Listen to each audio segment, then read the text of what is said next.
Nakabuo ako ng isang community na sikat talaga noon. Na mga nagpo-promote ng mga YouTubers, which is yung Glenn, promote ko yung channel mo. So, ang ginagawa namin noon, nagpo-promote kami ng mga small content creators. Since pandemic yun, ang daming mga nag-YouTube. Yes. Ang daming nasa social media. Tapos, doon ko na naisip na tawag nito, hindi pa ako monetize, paano ko kumita? Doon ko na naisip na, okay, magbubuo ako ng community. And yung community na yon, gusto ko maraming promoter. Nakabuo ako noon ng 15 na promoter. Nagla-live kami, ini-schedule ko sila. 16 years old pa ako noon ha, ini-schedule ko sila. Tapos, pag na-schedule ko sila, okay, magla-live ka 8, magla-live ka ganito, magla-live ka ganyan. So, paano, kunya, alam nila na 16 years old ka pa lang, hindi mo sinasabi? Hindi, kasi syempre, pag alam nila, mag-aalangan sila, ay bata to. Paano yun? Pinapakita mo pa din yung mukha mo sa kanila? Nagmi-meeting ako. Okay, nag-lead ka talaga ng meetings. May pakeme-keme, may mga vice president, may mga ganyan, di ba? Galing mo. Yun yung, kasi yun yung naanuhan natin eh. Tapos nung nakabuo na ako, dumami, naging 30 kami. Kasi, ang ginawa ko sabi ko, paano ko kaya gagawin na hindi lang ako yung kikita. Gusto ko kumita din yung mga promoter ko. Doon na pumasok yung package ko. Sabi ko sa kanila, okay, mag-create kaya ako ng package para sa mga OFW. Kasi, lahat na nai-encounter ko na, Sir Glenn, gusto kong sumali kasi wala akong time. Ganon. Sabi ko, so yun, doon ako na-idea. Sa mga walang time, meron akong tawag nito, package. Kahit wala ka, ipopromote ka namin. Doon na nag-start yung client. Doon na pumasok yung pag-client ko. One big idea lang talaga, no?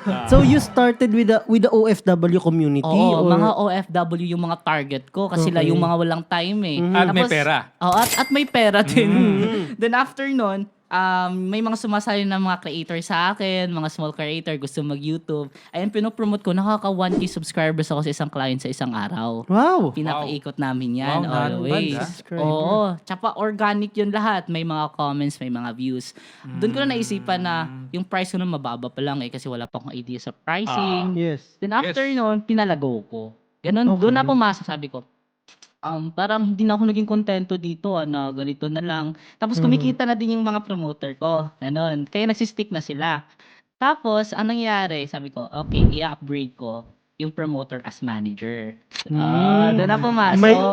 May community, may ecosystem sa loob. May mga nangyayaring mga Pero hindi ko alam yung ginagawa ko noon Parang parang Go with the flow ka lang. parang dinadala lang ako kung saan talaga. Nung naging manager na ako, doon na pumasok naintindihan ko na yung trabaho ko. Sabi ko na, freelance pala yung ginagawa ko na kumukuha ng client. Tapos yung target ko ng mga local lang, gano'n. Tapos hindi ko alam na yung YouTube pala is kikita itself. Yeah. Ang focus lang sa akin noon, yung YouTube, kumikita ako sa YouTube dahil may client ako. Yes. Hindi ko inisip kung pwede pala akong kumita sa mismo kong YouTube, sa mismo kong gagawa ko ng mga YouTube. Yes. So ayun, napadami ko yung mga tawag to, kliyente ko noon, almost, hindi lang sa pagbabrag. Nakatulong ako ng 300,000 na YouTubers, small content creators since nung pandemic nagsisimula ako. Ang dami nun Meron ako mga GC, ang dami umabot sila ng tig 100 kasi grabe, ang dami. Oo, pero hindi yung nakafocus sa YouTube. Lahat ng social media accounts. TikTok, sa Instagram, lahat ng mga Tapos ang ginagawa ko, pinopromote ko siya sa mga promoter ko. Ganon. Then after naging manager na ako, doon ako naisip ko, sige, if itong client na pataasan mo na tong price na to, ako yung mag-manage yung account niya. Ganon. YouTube manager ka na ngayon, Ganon. Diba din? Tapos nung na ako, minanage ko na yung account niya. Doon ako na-course na kailangan ko ng idea, kailangan ko ng knowledge, kailangan ko mag-study, kailangan ko maghanap kung ano yung pwede kong gawin kasi gusto ko magka-resulta yung client ko. I am sorry talaga sa mga client ko noon na almost halos 50% nag-failed talaga lahat ng ginagawa ko sa kanila. Even ginagawa ko yung best ko, nag-failed siya dahil nga parang nasa phase pa ako ng trial and error eh. Siyempre, wala pa akong idea. Tapos, naging YouTube manager ako, doon ako pumasok na, kikita pala sa YouTube. Doon ako nagsimula ng aking personal branding. At doon ko na natagpuan yung YouTube automation. Okay. So, specifically, ang YouTube automation, isa siyang faceless channel. Mhm. Kayang mag-run ng isang tao ng multiple channel. Kahit sa isang SIM card lang, kaya mong gumawa ng 20 channels. Oh, wow. Oo. Oh, okay. Kasi nakakonect yung phone mo sa YouTube, Sa diba? isang To Gmail verify lang. it. Oo. Yes. Okay. Para ma-verified siya. So, nag-try ako nun. Nung unang gawa ko ng YouTube automation, sabi ko, sige nga, titignan kung kikita ba ako nito talaga. Mm-mm. Nung first na ginawa ko, sabi ko, nag-failed lahat ng 20 channels ko. Wow. Bakit? Ano nangyari? Kasi wala akong idea sa SEO eh. YouTube SEO. Doon pumasok yung SEO na yun pala yung pagkukulang ko. Kasi hindi lang upload ka ng upload eh. Hindi lang sa Yes. thumbnail, hindi lang sa titles. Yung keywords, diba? no? Oo. Meron din pala yung mga pinakaloob-looban na talaga ng YouTube, yung mga technical na talaga na gagawin mo step by step. Yes. Then after nun, pinagsadihan ko, marami na ako mga ginagawa. Nung pandemic, doon ako naka-first mag-earn ng doon ko na-hit yung 500,000 ko. Wow. Sa client lang. So, parang iba sa akin yung datingan na kumita ako ng ganito pero sa YouTube ko hindi. Sabi ko.